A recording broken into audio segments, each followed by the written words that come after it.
I'm here at Mike's Black Magic painting, and my parts are done.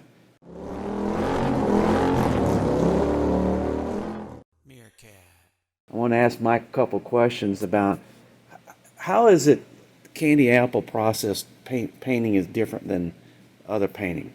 Basically, you have a ground coat, and then you have a mid coat that goes over the top of that. It's basically the same concept as food coloring. If you were to put red dye in a bowl of water, the more you put in, the more red it gets. Same concept with a candy. The more amount of coats you apply over the top of your ground coat, the darker the color is going to get. So on this, for example, on this paint job, how many coats of paint is there? There is 3 coats of base and then 3 coats of the mid. And then there is 3 coats of clear on the parts that have no gold leaf, 6 coats of clear on the parts that do.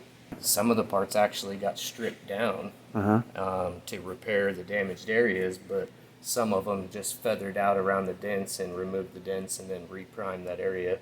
So yes, did paint over some of the existing paint job, but not all pieces. Okay. Say, for example, in this gas tank, how many coats of paint total would you say is on that? Because it's got the gold leaf on it. 3 base, 3 mid, and then you've got 6 coats of clear. And then there's a little bit of primer. I actually just spot primed it. I didn't prime the whole tank because there was only the couple small dents where the badge was at. Yeah. You don't see candy apple painting generally out in the automotive world too much anymore, except for custom stuff. Right. Is that because it's a lot harder to do, or is this more expensive? A little bit of both, actually. I mean, there's a lot of people that claim that they don't want to do a tri-stage paint job because it's tough to touch up if something ever goes wrong. And then there's some people that I guess you could say just aren't knowing how to necessarily do it. But yeah, no, the cost of the paint can actually get really expensive fast. YouTubers will know what I mean when I say it's getting frustrating. I got a real good explanation from Mike about how the gold leafing was done, but unfortunately I lost that. To the best of my memory, here's what he said, how mine was done.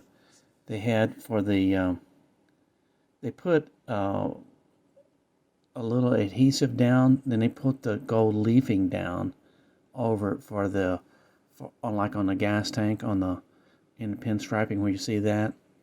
Then it goes back and puts a black pinstripe beside that. Then it's clear coated by Mike.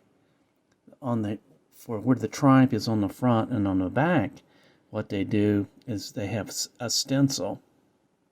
They put the stencil down, put a little adhesive on that, then put the gold leaf down, then remove the stencil. Then they clear coat over that.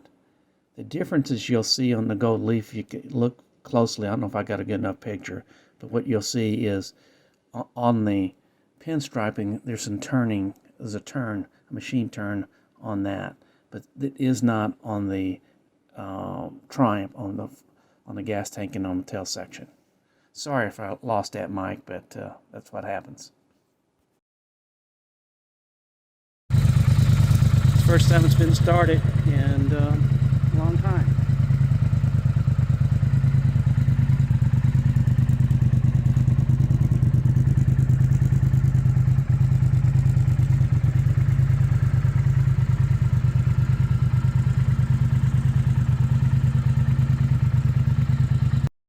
There was nothing wrong with the silver ice that the bike was.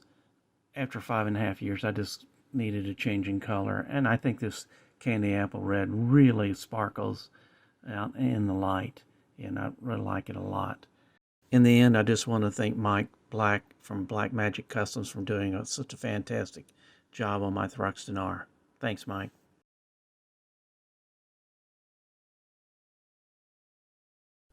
Join me and my friends at Flat Cap Cafe Racer for riding and racing. Please subscribe.